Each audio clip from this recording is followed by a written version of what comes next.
Welcome to Gateway to the Law. This video is about sanctuary cities in California.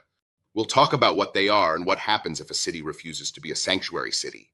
We'll also clear up a common myth about sanctuary cities and explain what to do if you encounter federal law enforcement.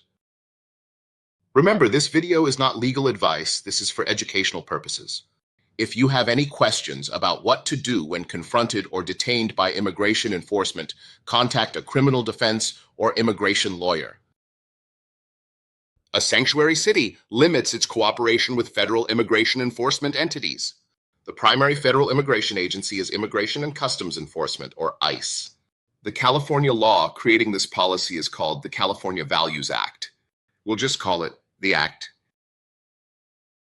The Act forbids state and local law enforcement from using their budget, equipment, or manpower to enforce federal immigration law. Cities that follow the Act do not actively assist ICE in detaining or deporting undocumented immigrants, except in cases involving serious crimes, like felonies. Some cities that follow the Act are San Diego, San Francisco, and Santa Ana, a city in Orange County, California.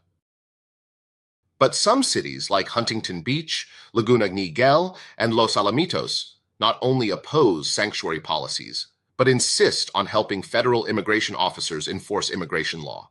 Huntington Beach recently filed a lawsuit challenging the Act, demanding the right to choose its cooperation level with the federal government.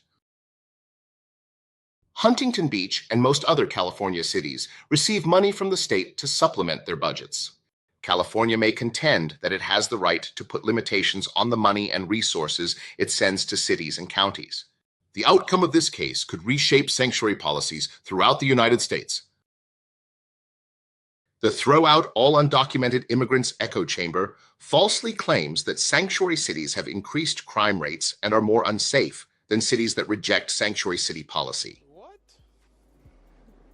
Bro, what are you talking about, man? Bro, indeed, because this narrative is false. Studies, like ones done by researchers at the University of California, Irvine, show sanctuary policies do not increase crime rates. In fact, they improve public safety by encouraging undocumented immigrants to report crimes without fear of deportation. That tickles. Contrary to popular belief, sanctuary cities do not protect criminals. They focus on immigration laws, while local police continue to arrest and prosecute serious crimes, like murder, robbery, and crimes against women and children, ensuring public safety. So, you're an undocumented immigrant and you're stopped by law enforcement. What do? Well, before you go out of your house, check out our website, www.gpaclaw.com, and print out the red card so you know what to say if stopped by immigration law enforcement.